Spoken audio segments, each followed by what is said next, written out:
থুতনি পর্যন্ত ডুবে যাবে, কেউ বা ঘামে দরিয়ায় পড়ে সাঁতার দিতে থাকবে। ওই বিভীষিকাময় অবস্থায় হাসরবাসীরা বলবে, ও রব্বুল আলামিন, আল্লাহ পাক আমাদের বিচার শুরু করে দেন। তামাম পৃথিবীর জমিনে যত ইমাম সাহেব, তামাম পৃথিবীর জমিনে যত মুবাল্লিগ সাহেব, আমির সাহেব, কোন সাহেবের ক্ষমতা নেই কোন মানুষকে হেদায়েত করে দেওয়ার। এবং তামাম পৃথিবীর জমিনে আল্লাহ পাক যত নবী রসুল পাঠিয়েছেন, কোন নবী এবং রসুলের ক্ষমতা নেই কোন মানুষকে হেদায়েত করে দেওয়ার। ভাই, নবীদের যদি ক্ষমতা থাকতো কোন মানুষকে হেদায়েত করে দেওয়ার,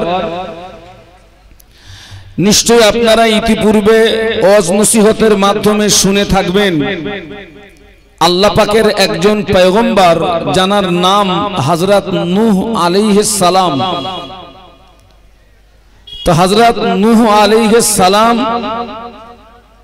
তার একজন পুত্র যার নাম হচ্ছে কেনান। আমি আপনাদেরকে জিজ্ঞাসা করছি, নূহ নবীর ছেলে কেনানের ঠিকানা জান্নাত না জাহান্নাম? একটু জোরে বলা যাবে? জাহান্নাম। তাহলে বাপ নবী, ছেলে জাহান্নামায় যাচ্ছে। তাহলে এর দ্বারাতে প্রমাণ পাওয়া যায় যে নবীদের ও ক্ষমতা নেই কোন মানুষকে হেদায়েত করে দেওয়ার। নবীদের যদি ক্ষমতা থাকতো তাহলে নূহ নবীর ছেলে কেনান জাহান্নামায় যেত না। তামাম পৃথিবীর জমিনে যত নবী রাসূল এসেছেন, পৃথিবীর জমিনে আসার দিক দিয়ে আমাদের নবী হলেন শেষ নবী। আল্লাহ রাসূল বলেছেন, আনা খাতামুন নবিয়িনা লা নবিয়্যা বাদি। বিশ্ব নবী বললেন, আমি শেষ নবী, আমার পরে কেউ নবী হবে না। তবে পরে রাসূল একটা কথা বলেছেন যে ওয়ালাউ কানা বা'দু নবিয়ান লাকানা উমারু নবিয়ান। রাসূল বলেছেন, আমার পরে যদি কেউ নবী হতো তো ওমর নবী হতো। একটু সুবহানাল্লাহ বলা যাবে? আর একটু মহব্বতে। তাহলে নবীর সিলসিলা খতম, নবী আর হবে না। ভাই, আমাদের নবী মায়ের গর্ভে আব্বাকে হারালেন, 6 বছর বয়সে মাকে হারালেন, 8 বছর বয়সে দাদুকে হারালেন। দাদুজি ইন্তেকালের পরে বিশ্বনবীর দেখাশোনার দায়িত্ব নিলেন চাচা আবু তলেব। যে আবু তলেব হলেন ওই জমানার কাবার মোতাওয়াল্লি, যিনি হচ্ছেন হাসিম বংশের নেতা, যিনি একজন সম্মানীয় ব্যক্তিত্ব, পাওয়ারফুল মানুষ। এই আবু তলেব ইসলাম প্রচারে আবু তলেবের যে অবদান আছে, এক কথায় তামাম পৃথিবীর মানুষ নবীকে যে ভালোবাসা দিয়েছেন, সাহাবীদের বাদ দিয়ে তামাম পৃথিবীর মানুষ নবীকে যে ভালোবাসা দিয়েছেন, ওই ভালোবাসা যদি এক পাল্লায় রাখা হয়, আর আবু তলেব নবীকে যে ভালোবাসা দিয়েছিলেন ওই ভালোবাসা যদি অপর পাল্লায় রাখা হয়, আবু তলেবের ভালোবাসার পাল্লাটা ভারী হয়ে যাবে। একটু সুবহানাল্লাহ। কিন্তু জানেন, ওই আবু তলেবের ব্যাপারে নবীর মনে একটি চাপা কষ্ট ছিল। কষ্টটা কি বলতে পারেন? আরে আপনারা কথা বলেন না কেন? ইতিকাফের নিয়ত করেছেন নাকি? কলেমা পড়েনি? আচ্ছা, এখন কেউ যদি বলে যে আবু তলেব কলেমা পড়েনি, এর জন্য নবীর দোষ, কথা বলা যাবে? কেউ যদি এই কথা বলে, নিশ্চয়ই তার ঈমানে আঘাত হবে। আল্লাহ রাসূল সাধ্য অনুযায়ী চেষ্টা করেছিলেন চাচাকে কলেমা পড়ানোর, কিন্তু চাচা কলেমা পড়েনি। জীবন দিয়ে চেষ্টা করলেন, শেষ পর্যন্ত আবু তলেব মৃত্যু বিছানায়, গলার কাছে ঘড় ঘড় করে আওয়াজ হচ্ছে।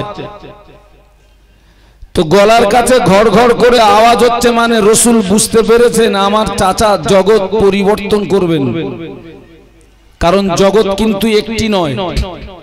আমরা সূরা ফাতিহার ভিতরে পড়ি আলহামদুলিল্লাহি রাব্বিল আলামিন, আলামিন বহু বচন। তো আল্লাহ রাসূল মনে করলেন আমার চাচা জগৎ পরিবর্তন করবে। তো রাসূল চিন্তা করলেন সারা জীবন তো চেষ্টা করলাম, চাচা তো ফিরল না, তো চাচা এখন মৃত্যু বিছানায়, আমার জীবনের শেষ চেষ্টাটা করে দেখি চাচা আমার কলেমা পড়ে নাকি। আল্লাহ রাসূল আবু তলেবের কানের কাছে মুখ লাগিয়ে বলেছিলেন চাচা যান একবার পড়ে নিন লা ইলাহা ইল্লাল্লাহ মুহাম্মাদুর রাসূলুল্লাহ, আল্লাহ ছাড়া কোনো উপাস্য নাই, আমি মুহাম্মদ আল্লাহর প্রেরিত পয়গম্বর। চাচা যান এই কলেমাটা যদি আপনি একবার পড়ে নেন, আমি মুহাম্মদ কিয়ামতের দিন আপনার জন্য সুপারিশের একটি রাস্তা পেয়ে যাব। একটু বলুন, আর একটু মহব্বত বলুন।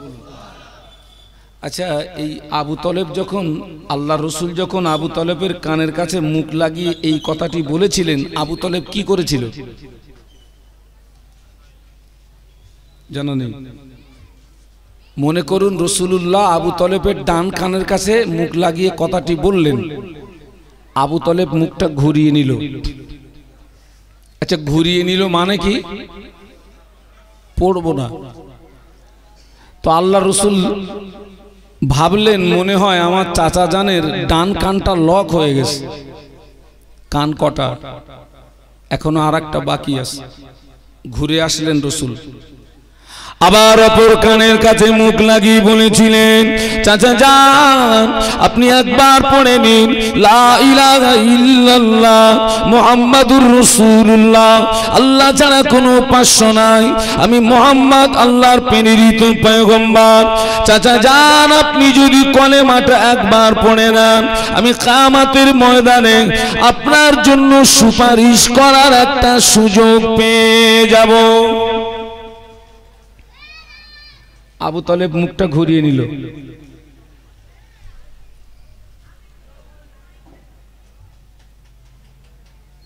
ও আমার মায়েরা, ওই আবু তলেব ঈমান আনলো না, আবু তলেব কলেমা পড়লো না, আবু তলেবের মওত হয়ে গেল।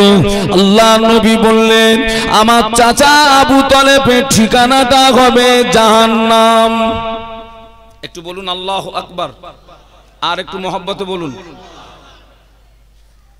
একটু আগেই কিন্তু একটা কথা রেখে এসেছি, তামাম পৃথিবীর মানুষ নবীকে যে ভালোবাসা দিয়েছেন ওই ভালোবাসা যদি এক পাল্লায় রাখা হয়, আর আবু তলেব নবীকে যে ভালোবাসা দিয়েছেন ওই ভালোবাসা যদি অপর পাল্লা রাখা হয়, কারটা ভারী হবে বলেছি? সে আবু তলেব কোথায় যাচ্ছে? আল্লাহ নবী বললেন আল্লাহ পাক আমার চাচা জানকে জাহান্নামের সবচেয়ে হালকা শাস্তিটা দেবে, সবচেয়ে হালকা শাস্তি দেবে আল্লাহ আবু তলেবকে। হালকা শাস্তিটা কি? ও আমার মায়েরা, আল্লাহ নবী বললেন আবু তলেবের পায়ে দুটি জাহান্নামের জুতো পরিয়ে দেওয়া হবে। আবু তলেবের পায়ে দুটি জাহান্নামের জুতো পরিয়ে দেওয়ার কারণে আবু তলেবের মাথার গিনু টকবক করে ফুটতে থাকবে। আচ্ছা ভাই, পায়ে যদি জাহান্নামের জুতো দেওয়ার কারণে মাথার ঘিনু যদি ফোটে, মাঝখান ভালো আছে? আচ্ছা আপনারা এইবারে বলেন, এই আবু তলেব কলেমা পড়েনি, দোষ কার? একটু জোরে বলা যাবে না বাবা? নিজের দোষ তো। বলছে হুজুর আপনারা এত ওয়াজ করতেছেন আর আপনারা এই হাজার হাজার টাকা নিয়ে বাড়ি যাচ্ছেন, মানুষ হেদায়েত হয় না কেন? গত রাত্রে আমার মাহফিল ছিল পূর্ব মেদিনীপুর, মানে নন্দকুমার থেকে 25 কিলোমিটার। তো সেখানে উঠেছি রাত 3টে, আর স্টেজ থেকে নামছি তখন বাজে কম বেশি 7টা থেকে 7:30 সকাল। জলসাটায় আমি যাচ্ছি কম বেশি 17 বছর, 17 বছর ওই মাহফিলটায় আমি যাচ্ছি। আহা ভাই, এই মানুষ যে হেদায়েত হয় না, আমি দেখছি সমাজের এক শ্রেণীর মুসলমানের অবস্থা ঠিক নবীর চাচার মতো। কিরকম? আল্লাহ রসুল আবু তলেবের কানের কাছে মুখ লাগিয়ে বলার কারণে আবু তলেব মুখটা ঘুরিয়ে নিল। আলেম ওলামারা হজ করে বাবা, 5 ওয়াক্ত নামাজ পড়বে, রমজান শরীফে রোজা রাখবে, টাকা থাকলে হজ করবে, টাকা থাকলে যাকাতটা দেবে বাবা। এই সমাজের এক শ্রেণীর মুসলমান নবীর চাচার মতো মুখটা ঘুরিয়ে নিচ্ছে। বাস্তব বলছি না বাস্তব বলছি? আলেম ওলামারা হজ করছে বাবা, পরের মাল যেন আত্মসাৎ করো না, সুদ যেন খেও না, মদ যেন পান করো না, পরের মাল যেন আত্মসাৎ করো না। ওরা নবীর চাচার মতো মুখটা ঘুরিয়ে নিচ্ছে। আবু তালেব নবীর কথা মানলো না, শুনলো না। মুখ ঘুরিয়ে নেওয়ার কারণে ঠিকানা যদি জাহান্নাম হয়, আলেম ওলামার কথা শুনে কেউ যদি নবীর চাচার মতো মুখটা ঘুরিয়ে নেয়, ওই ভদ্রলোকের ঠিকানাটা কোথায় হবে? একটু বলা যাবে না? আপনারা বলেছেন জাহান্নাম, কিন্তু আমি আপনাদের সঙ্গে একমত না ভাই। আপনারা যেন মনে করবেন না যে ওয়াজ করা সহজ। ওই আমার রুহুল আমিন ভাই বসে রয়েছে, স্কুলের মাস্টার, শিক্ষক, যিনি স্কুলের টিচার, তানার পড়ানো সহজ, ওয়াজ করা শিক্ষকতা করার তুলনায় 1000 গুণে কঠিন বেশি। কেন? মনে করুন উনি ভূগোলের মাস্টার, ছাত্র থাকে ভূগোলের ছাত্র। যিনি ইংলিশের মাস্টার, ছাত্র থাকে ইংলিশের ছাত্র। যিনি অঙ্কের মাস্টার, ছাত্র থাকে অঙ্কের ছাত্র। তার মানে সেখানে ছাত্র সব এক লেভেলের। ঠিক বলছি না ভুল বলছি? ভাই আমি এই স্টেজে যতক্ষণ থাকবো আমি আপনাদের শিক্ষক তো নাকি? আচ্ছা, আমারে আপনারা কারা কারা শিক্ষক বলে মানেন আমি একটু আজকে দেখতে চাই, একটু হাত তোলেন তো। তাহলে আমি আপনাদের শিক্ষক মানে আপনারা আমার ছাত্র। এখন যদি এখানে আমার আব্বা এসে বসে, আমি আমার আব্বার ছাত্র, এটা মেনে নিতে হবে আমার আব্বাকে। এখন যদি এখানে আমার দাদু এসে বসে, আমার দাদুর ছাত্র, আমার দাদু আমার ছাত্র, তাহলে আপনারা আমার ছাত্র, আমি আপনাদের শিক্ষক। এই এখানে যত ছাত্র আছে সব কি এক লেভেলের? 4 পাস আছে, 5 পাস আছে, মাধ্যমিক আছে, উচ্চ মাধ্যমিক আছে, MA আছে, BA আছে, আবার অনেকে আছে না পড়ে পাস, আবার কেউ আছে কোদাল পাস, কেউ আছে বেলচা পাস। এই এতগুলো ক্যাটাগরি ছাত্রদেরকে নিয়ে ওয়াজ করা সহজ না কঠিন?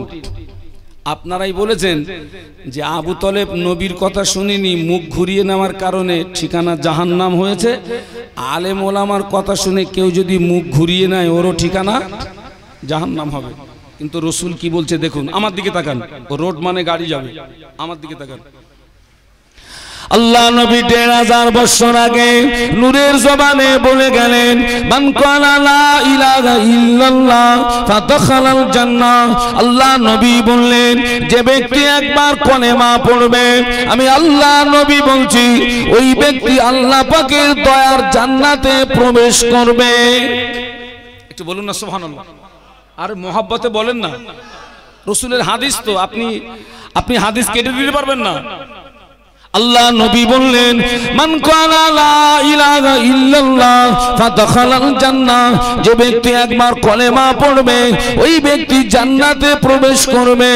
আপনারা বলেছেন আলেম ওলামার কথা শুনে কেউ যদি মুখ ঘুরিয়ে নেয়, ওর ঠিকানা জাহান্নাম হবে। এখন আপনাদের বলছি, আবু তলেব তো কলেমা পড়েনি, এরা তো কলেমা পড়নেওয়ালা। আর রসুল বলেছেন কলেমা পড়লে যাবে কোথায়? বলুন বলুন, জান্নাতে। তাহলে তো ভাই জান্নাত তো ভাই হেভি সহজ, পড়ো কলেমা চলো জান্নাতে, পুরো মামুর বাড়ি। না, নবীর হাদিস ঠিক, নবীর হাদিস আমার মাথায় থাক, নবীর হাদিস সত্য সত্য সত্য। তবে ওই হাদিসের ব্যাখ্যাটা জানতে হবে বাবা। বাবাজি, একজন ব্যক্তি একটু কলেমা শরীফের মানে বলুন তো, লা ইলাহা ইল্লাল্লাহ মুহাম্মাদুর রাসূলুল্লাহ, এর মানে কি? আরে বলুন না, একজন বলুন না।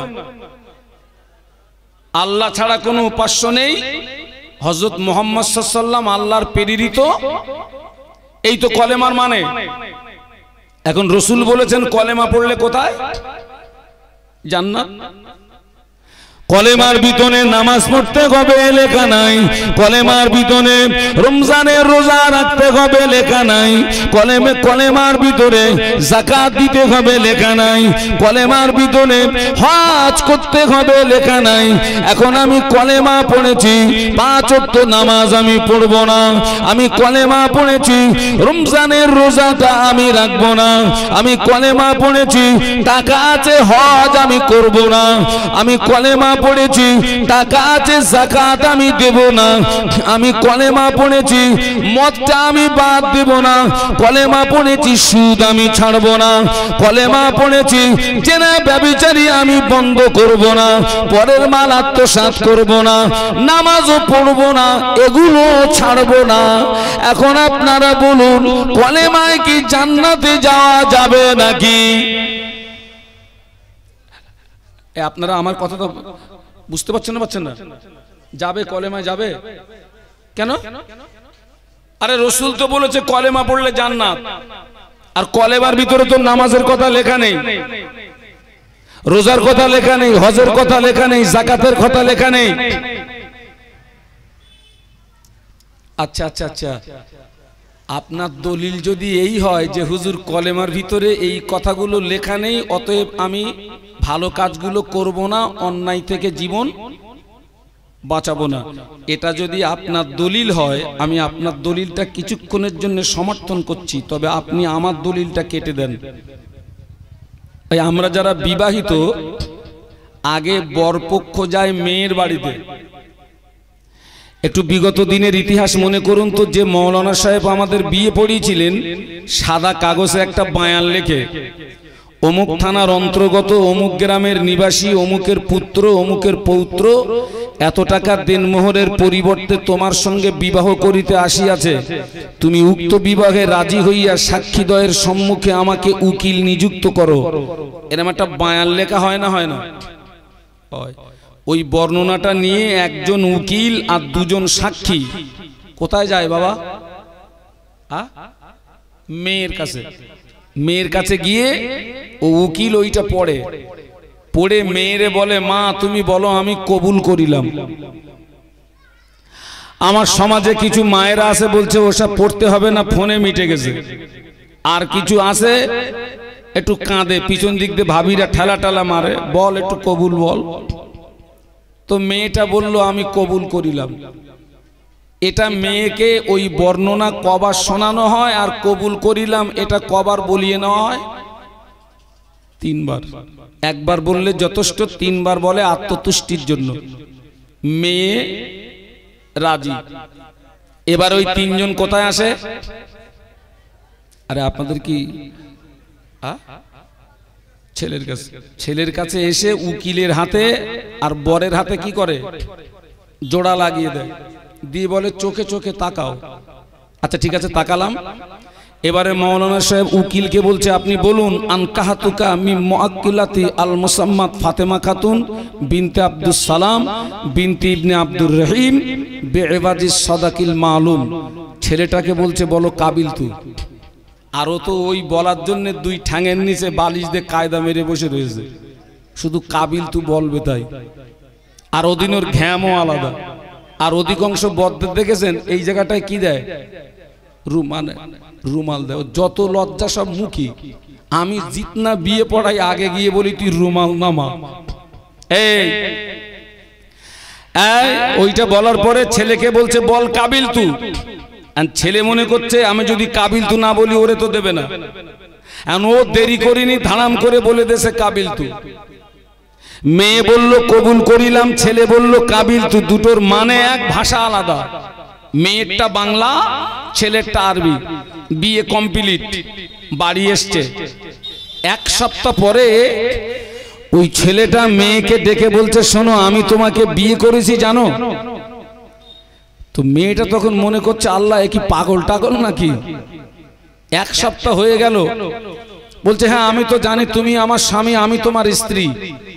বলছে শোনো শুধু জানলে হবে না, আজকের থেকে তোমাকে কিছু দায়িত্বের কথা বলছি শোনো। কি? আজকের থেকে আমার বাড়ির ভাত রান্না করা, তরি তরকারি রান্না করা, গরু ছাগলের সেবা যত্ন, আমার আব্বা মার সেবা যত্ন, এই দায়িত্বগুলো সব তোমার। মেয়েটা বলছে তা হবে না তো। কেন? বলছে যে তিনজন আমার কাছে এসে একটা বর্ণনা শুনিয়েছিল, ওই বর্ণনার ভিতরে তো এই কথাগুলো লেখা ছিল না। ও মেয়ে ঠিক বলছে না ভুল বলছে? এই তো তুই আমার সেই দিন বলিসনি কেন যে তোর মার খেদমত করতে হবে, তোর বাপের খেদমত করতে হবে? সেদিন ভেবে চিনতে দেখতাম তোর মতন মদ্দা লোকের কবুল বলতাম কিনা। তুই এখন শর্ত লাগাচ্ছিস কেন? আমি পারলাম না। আচ্ছা ভাই, ওই বর্ণনার ভিতরে এই দায়িত্বের কথা লেখা নেই বলে ভদ্র মহিলা যদি ওই দায়িত্বগুলো মেনে না নেন, ও ভদ্র মহিলার নসিবে কোনো স্বামী জুটবে? ওই বর্ণনার ভিতরে অটোমেটিক ওই দায়িত্বগুলো লুকিয়েছিল। কবুল করিলামের ভিতরে ভাত রান্না করা, তরি তরকারি রান্না করা, স্বামীর খেদমত করা, শ্বশুর শাশুড়ির খেদমত করা, গরু ছাগলের সেবা যত্ন করা, এই দায়িত্বগুলো লুকিয়েছিল। ওই মহিলা ওই বর্ণনা শোনার পরে এই দায়িত্বগুলো যদি না মেনে নেন, ওই মহিলার নসিবে যেমন কোনো স্বামী জুটবে না। ততই বছর আপনি যেদিন কলেমা পড়েছেন, অটোমেটিক আপনার উপরে নামাজের দায়িত্ব বর্তিয়ে গিয়েছে, রোজার দায়িত্ব বর্তিয়ে গিয়েছে, হজ যাকাতের দায়িত্ব আপনার উপরে এসে গেছে, অন্যায় থেকে জীবন বাঁচানোর দায়িত্ব এসে গেছে। কলেমা পড়ার পরে 5 ওয়াক্ত নামাজ যদি না পড়েন, কলেমা পড়ার পরে মদ পান করাটা যদি বন্ধ না করেন, কলেমা পড়ার পরে রমজান শরীফের রোজাটা যদি না রাখেন, কলেমা শরীফ পড়ার পরে পরের মাল আত্মসাৎ করা যদি বন্ধ না করেন, শুধু কলেমায় জান্নাতে যাওয়া কঠিন হয়ে যাবে। আমার কথা বুঝতে পারছেন? এখন আপনি বলবেন হুজুর নবীর হাদিস, ওই হাদিসটা সকলের জন্য প্রযোজ্য নয়। কার জন্য প্রযোজ্য? আল্লাহ নবী বলেছেন মান ক্বালা লা ইলাহা ইল্লাল্লাহ ফাদাখালাল জান্নাহ, যে ব্যক্তি একবার কলেমা শরীফ পড়বে ওই ব্যক্তি জান্নাতে প্রবেশ করবে। এই হাদিসটি ওই ব্যক্তির জন্য প্রযোজ্য। একজন কাফের সকাল 10টার সময় কলেমা পড়েছে, জোহরের ওয়াক্ত আসার আগে মারা গিয়েছে। একজন কাফের কলেমা পড়েছে কটায় বলেছি? একটু জোরে বলুন না। 10টায়। মারা গিয়েছে কখন? জোহরের ওয়াক্ত আসার আগে। ওই ব্যক্তি কি আল্লাহর ফরজ হুকুম অমান্য করার সময় পেয়েছে? না। ওই ব্যক্তিটা কি কলেমা সরাসরি আল্লাহর জান্নাতে পৌঁছে দেবে?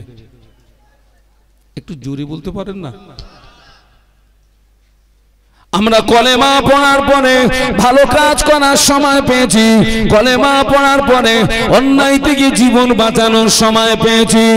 এরপরে যদি হগল পগল করে জীবন যাপন হয়, কলেমায় জান্নাতে যাওয়া কঠিন হয়ে যাবে। আজকে তো তাই হচ্ছে রে ভাই। আমার যা বয়স, আমি এখান থেকে 25 বছর আগের কথা স্পষ্ট বলতে পারবো। এখান থেকে 25 বছর আগে এত মাহফিল হতো না, এখান থেকে 25 বছর আগে এত বক্তা পাওয়া যেত না, এখান থেকে 25 বছর আগে, এখান থেকে 25 বছর আগে 30 বছর আগে এত হাজি পাওয়া যেত না। আলহামদুলিল্লাহ এখন মাহফিলের সংখ্যা বেড়ে গেছে, মসজিদ মাদ্রাসার সংখ্যা বেড়ে গেছে, হাজী সাহেবের সংখ্যা বেড়ে গেছে, বক্তার সংখ্যা বেড়ে গেছে। আচ্ছা বলবেন বাবা, সুদখোর, মদখোর, গাঁজা টানা পার্টি, দোট ঠেলা পার্টি, লোটা পার্টি বেড়েছে না কমেছে? একটু জোরে বলেন না। তাহলে এও বাড়লো, ও বাড়লো, রেজাল্ট কি দাঁড়ালো? কি দাঁড়ালো?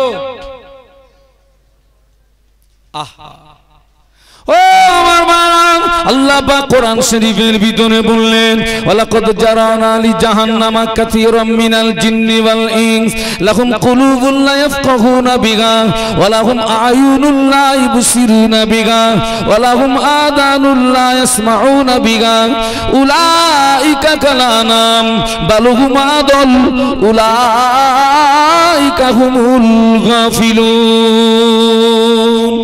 একটু বলুন না আল্লাহু আকবার, আর একটু জবান খুলে বলুন না।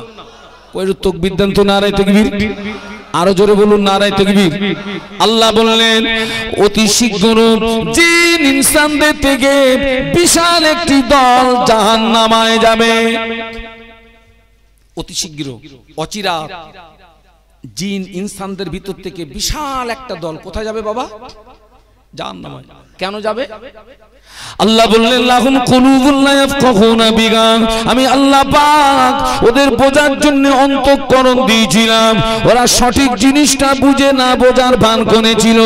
আমি আল্লাহ পাক ওদের দেখার জন্য দুটি কোণে চোখ দিয়েছি, ওরা সঠিক জিনিসটা দেখেও না দেখার ভান করেছে। আমি আল্লাহ পাক ওদের শোনার জন্য দুটি কোণে কান দান করেছি, ওরা ভালো কথাগুলো শুনেও না শোনার ভান করেছে। আল্লাহ বললেন উলাইকা কালানাম, ওরা হলো চতুষ্পদ জানোয়ারের সমতুল্য। একটু বলুন নাউজুবিল্লাহ, আর একটু জোরে বলুন। আমি বলিনি, আমি বলিনি, কে বলেছেন? আল্লাহ বলেছেন ওরা চতুষ্পদ জানোয়ারের সমতুল্য। আল্লাহ ওই পর্যন্ত স্টপ করেননি, পরে বলেছেন বালহুম আদল, তার চেয়েও নিকৃষ্ট। চতুষ্পদ জানোয়ার কাদের বলা হয়? যে প্রাণীর চারটে করে পা। বাবা কুত্তার পা কটা? একটু জোরে বলেন না। আর শূকরের পা কটা? ওরা কুত্তা এবং শূকরের চেয়েও নিকৃষ্ট। আমি বলিনি, কে বলেছেন? আল্লাহ বলেছেন। আমি বলিনি, আমি বলিনি। ও আমার ভাইরা, তামাম পৃথিবীর জমিনে যত সৃষ্টি জীব, মানুষ হলো সৃষ্টির শ্রেষ্ঠ। আল্লাহ কোরআনে বললেন লাকাদ খালাকনাল ইনসানা ফি আহসানি তাকওয়িম। আল্লাহ বললেন আমি পৃথিবীর জমিনে মানব সম্প্রদায়কে সর্বাপেক্ষা উৎকৃষ্ট কোণে পাঠিয়েছি। আমরা হলাম সৃষ্টির শ্রেষ্ঠ, আর প্রাণীদের ভিতরে নিকৃষ্ট প্রাণী হলো শূকর, কুকুর, এরা হলো নিকৃষ্ট প্রাণী, আর আমরা হলাম সৃষ্টির শ্রেষ্ঠ। বাবাজি, এই শূকর কুকুর জান্নাতে যাবে না, জাহান্নামায় যাবে। কোথায় যাবে? জাহান্নামায়। না না না। আজকের আমার সমাজে একটা বিষয়ের প্রতিযোগিতা চলছে। আমার দিকে তাকান।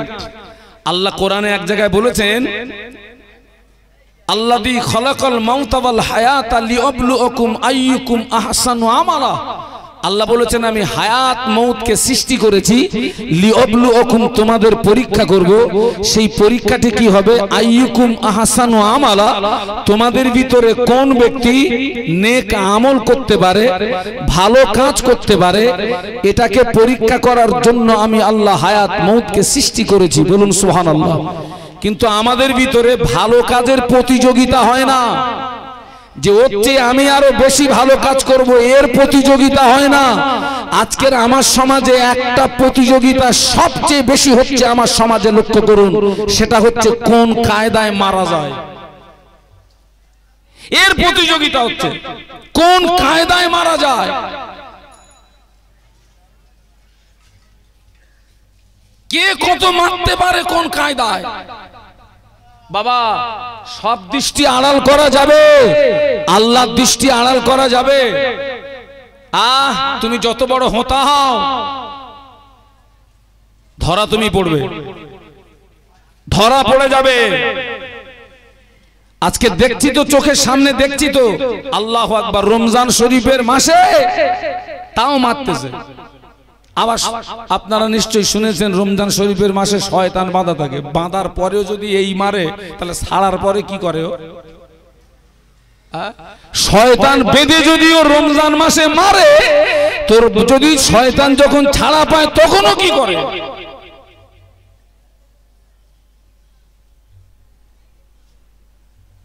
কোন কায়দায় মারা যায় এবং পুরো গোটাপ করে মারে।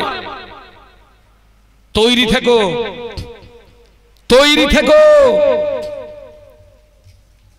ও আমার মায়েরা, শুকর জাহান্নামায় যাবে না, কুকুর জাহান্নামায় যাবে না, বিড়াল জাহান্নামায় যাবে না, গরু জাহান্নামায় যাবে না, জান্নাতেও যাবে না। কিয়ামতের ময়দানে প্রাণীদের বিচার হবে। পৃথিবীর জমিনে একটা বড় গরু ছোট গরুকে গুতিয়েছিল। কিয়ামতের ময়দানে আল্লাহ ছোটটার গায়ে শক্তি দিয়ে বলবে, বড়টারে গুতো। গুতনো শেষ হয়ে যাবে, ওই প্রাণী আল্লাহর হুকুমে মাটি হয়ে যাবে। বলুন আল্লাহু আকবার। শুকর মাটি হবে, কুকুর মাটি হবে। শুকর কুকুর জাহান্নামায় যাবে না বাবা, সৃষ্টির শ্রেষ্ঠ মানুষ একদল জাহান্নামায় যাবে। শুকর কুকুর জাহান্নামায় যাবে না।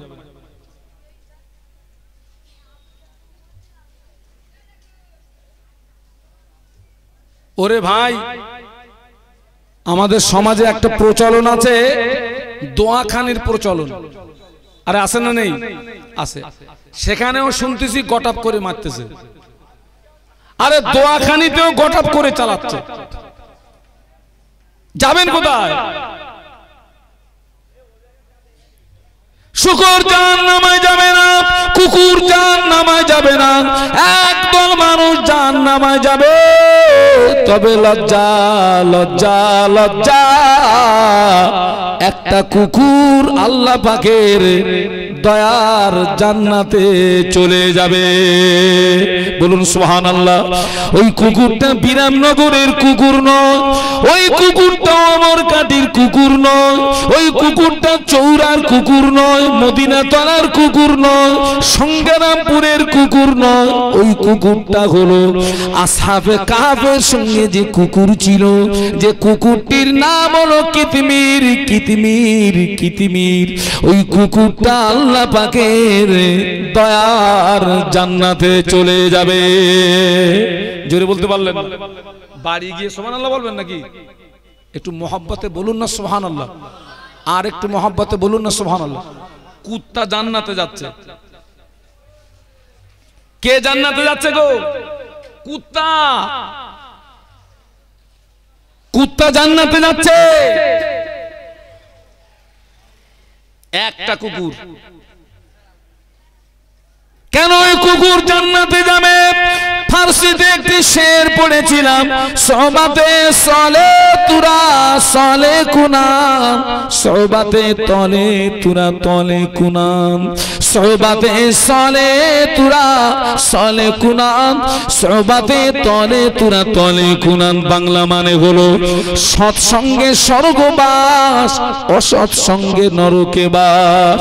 ওই কুকুরটা নিকৃষ্ট প্রাণী হওয়া সত্ত্বেও সারা জীবন আল্লাহর মাহবুব বান্দাদের সঙ্গে জীবন যাপন করার কারণে, সারা জীবন আল্লাহর ওলিদের সঙ্গে জীবন যাপন করার কারণে আল্লাহর ওলিরা জান্নাতি হয়ে যাবে।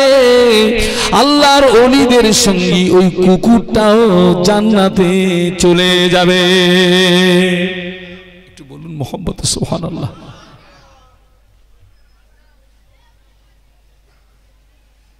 আল্লাহকে ভয় করুন, আল্লাহকে ভয় করুন। মরতে তোমায় হবে, আপনারা চিন্তা করুন, মরহুম মাওলানা শহীদুল ইসলাম সাহেব, আল্লাহর হুকুম মেনে নিতে হবে, কিন্তু অনেকে বলছে এটা মেনে নেওয়া যায় না। কথাটা ভুল কথা। মেনে নিতে হবে কার হুকুম? আল্লাহর হুকুম।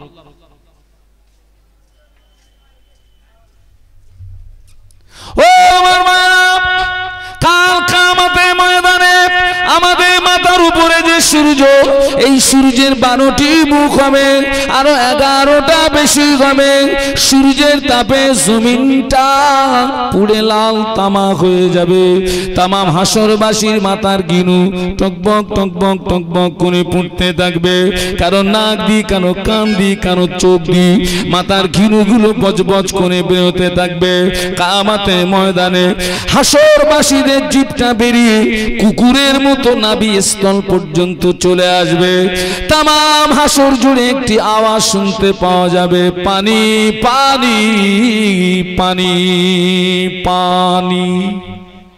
একটু বলুন না আল্লাহু আকবার, একটু জবান খুলে বলুন। তামাম হাসর জুড়ে একটি আওয়াজ, পানি পানি পানি পানি। কিয়ামতের ময়দানে কারো গায়ের ঘামে, কারো গায়ের ঘামে হাঁটু পর্যন্ত ডুবে যাবে, কারোর গায়ের ঘামে মাজা পর্যন্ত ডুবে যাবে। হাসরবাসীরা বলবে, ও রব্বুল আলামিন, আল্লাহ পাক আমাদের বিচার শুরু করে দেন।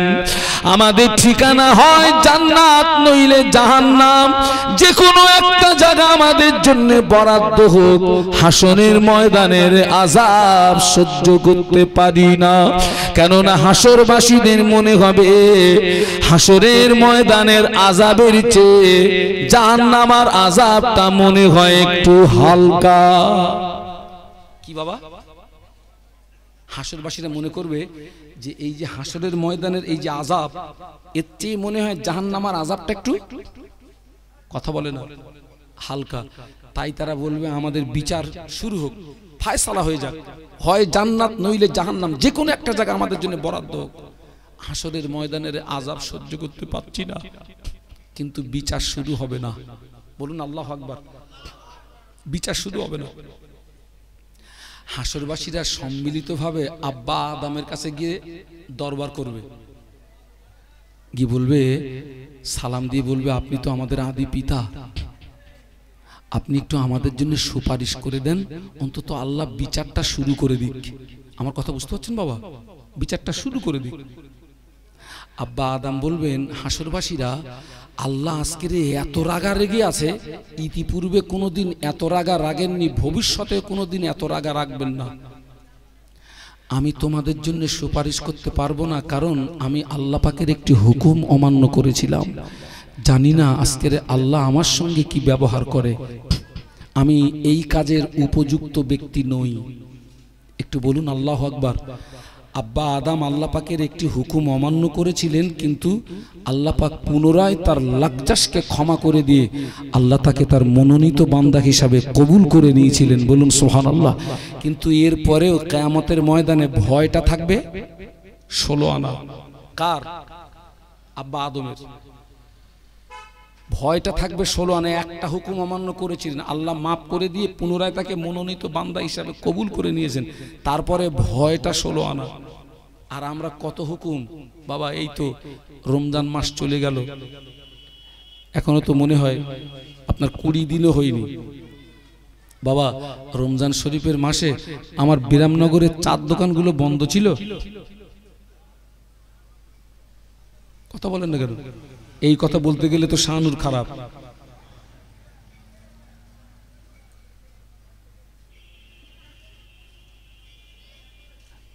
চায়ের দোকান বন্ধ নাই, এবং নিজে চোখে দেখা।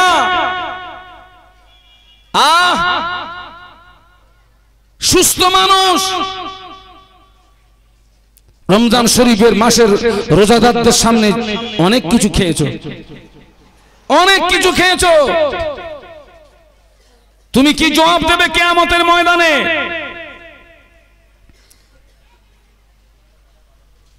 আব্বা বলবেন, আমি পারবো না। আমি তোমাদেরকে একটা সৎ পরামর্শ দিতে পারি, তোমরা একটা কাজ করো, তোমরা নবী নূহের কাছে চলে যাও। নূহ নবী হচ্ছেন পৃথিবীতে সর্বপ্রথম শরীয়তধারী নবী। হাসরবাসীরা যাবেন, হযরত নূহ আলাইহিস সালাম তিনিও একই কথা বলবেন, তিনিও দায়িত্ব নেবেন না। দেখা যাবে এক এক নবী এক এক নবীর কাছে ট্রান্সফার করবে, কোন নবী দায়িত্ব নেবেন না।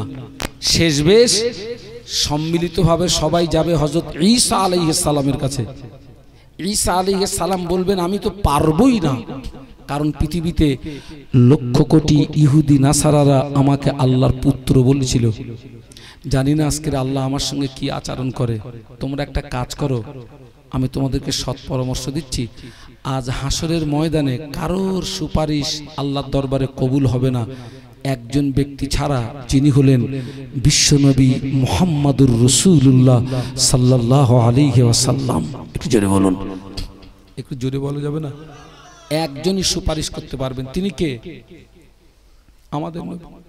কিয়ামতের ময়দানে হাসরবাসীরা ছুটে ছুটে আল্লাহর নবী নূর নবী মুহাম্মাদুর রাসূলুল্লাহ সাল্লাল্লাহু আলাইহি ওয়াসাল্লামের কাছে গিয়ে সালাম দিয়ে বলবেন, ইয়া রাসূলুল্লাহ, হাবিবাল্লাহ, হুজুর আপনি আমাদের জন্য একটু সুপারিশ করুন, আমাদের বিচার হয়ে যাক, আমাদের ফয়সালা হয়ে যাক। ও আমার বাবা, আল্লাহর নবী নূর নবী ওই সময় আল্লাহ পাকের আরশ পাকের নিচে মাকামে মাহমুদ বলে একটি জায়গা আছে, ওই জায়গাতে গিয়ে বিসমিল্লাহ আল্লাহু আকবার বলে সিজদায় পড়ে যাবে। আল্লাহু আকবার বলে সিজদায় পড়ে গিয়ে আল্লাহ পাকের তারিফ, আল্লাহ পাকের প্রশংসা করতে থাকবে। আল্লাহ মাকামে ইব্রাহিমের সিজদায় পড়ে গিয়ে আল্লাহ পাকের তারিফ, আল্লাহ পাকের প্রশংসা করতে থাকবেন। আল্লাহ নবী কাঁদতে থাকবেন, আল্লাহ নবী রুনাজারি করতে থাকবেন। আল্লাহ পাক বলেন, ও আমার হাবিবে পিয়ারা, আপনি কাঁদবেন না, আপনি সিজদা থেকে মাথা তুলুন। ও আমার হাবিবে পিয়ারা, আপনি রুনাজারি করবেন না, আপনি সিজদা থেকে মাথা তুলুন। কি চাওয়ার চান, আজকের দিনে আমি আল্লাহ পাক আপনার দরখাস্তকে কবুল করে নেব। একটু মহব্বতে বলা যায় না? নবীকে সুপারিশ করতে গিয়ে আমাদের নবীকে সেজদায় পড়ে কাঁদতে হবে।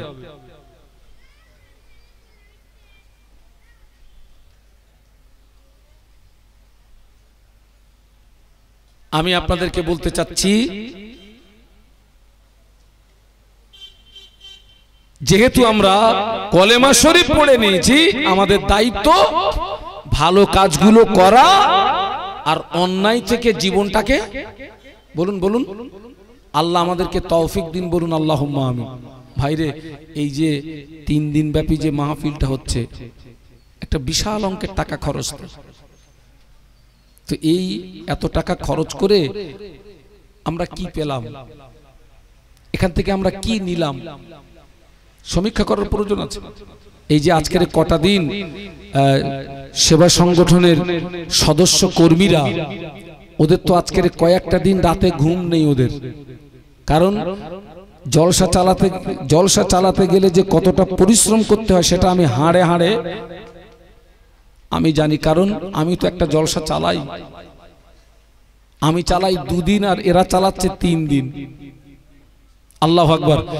এই সেবা সংগঠনের কর্মী সদস্যরা এরা অক্লান্ত পরিশ্রম করে এই সুন্দর একটা জান্নাতি পরিবেশ এরা তৈরি করেছে। এখান থেকে আমরা অন্তত এই শিক্ষাটা নিয়ে যাই যে আমি যেহেতু কলেমা পড়ে নিয়েছি, আমি ভালো কাজগুলো করব আর অন্যায় থেকে জীবনটা বাঁচানোর চেষ্টা করব। আল্লাহ তৌফিক দেন, বলুন আল্লাহুম্মা আমিন। তাহলে আল্লাহ চাইলে হাসরের ময়দানে বিচারান্তে নাজাত পাওয়া যাবে, আশা করা যায়। আল্লাহ কবুল করুন, বলুন আল্লাহুম্মা আমিন। এখন এই যে সেবা সংগঠনের কর্মী সদস্যরা, এই যে এরা সুন্দর একটা মাহফিলের ইন্তজাম করেছে এবং ক্যাম্প করে তারা আপনার রক্ত শিবির এবং এখানে আরো কি কি ছিল, আজ মানে রক্তদান শিবির ছিল আর চক্ষু পরীক্ষা। এই যে আপনার চক্ষু পরীক্ষা, মেডিকেল ক্যাম্প, সেবামূলক কাজ। তো আমাদের উচিত এদের পাশে থাকা, আমাদের উচিত এদেরকে সহযোগিতা করা। কারণ আজকের এই ইয়াং জেনারেশন যারা, আপনি জানবেন ইসলামের ভিত বুড়োদের রক্তে নয়, ইসলামের ভিত হচ্ছে যুবকদের রক্তে। তো আজকের আমার বিরামনগরের সেবা কমিটির পরিচালনায় যে মাহফিলের ইন্তজাম, এই যে সেবামূলক কাজ, আমাদের উচিত তাদের পিছনে সহযোগিতা করা। তো ভাই, আগামী বছর এই মাহফিল হবে আলহামদুলিল্লাহ। আমি শুনছিলাম যে আগামী বছরে আপনার জানুয়ারি মাসে মাহফিলের ডেট হবে। কারণ বৈশাখ মাসে করলে এটা একটা টেনশনের জায়গায় এসে যাচ্ছে, ঝড় বৃষ্টির সময়। তো আল্লাহ হায়াতে রাখলে আগামী বছরে আপনার মাহফিল হবে জানুয়ারি মাসে। জানুয়ারি মাস মানে আপনার ওই পৌষ মাঘ মোটামুটি এর ভিতরেই থাকবে। আল্লাহ চাইলে সে সময় আল্লাহ যদি রহমত হয় মাহফিল সুন্দরভাবে পরিচালনা করাটা সহজ হবে। তো আজকের আমি আপনাদেরকে বলবো, আজকের এখানে যারা এসেছেন আমাদের উচিত এদেরকে সহযোগিতা করা। তো আমি এক নম্বরে আল্লাহর কোন বান্দা আছেন একটু বলুন যে এইরকম সেবামূলক কাজে আমি একটু শরীক হব। আল্লাহর কোন বান্দা আছেন যে আমি এক নম্বরে 2000 টাকা দিতে পারবো ইনশাল্লাহ।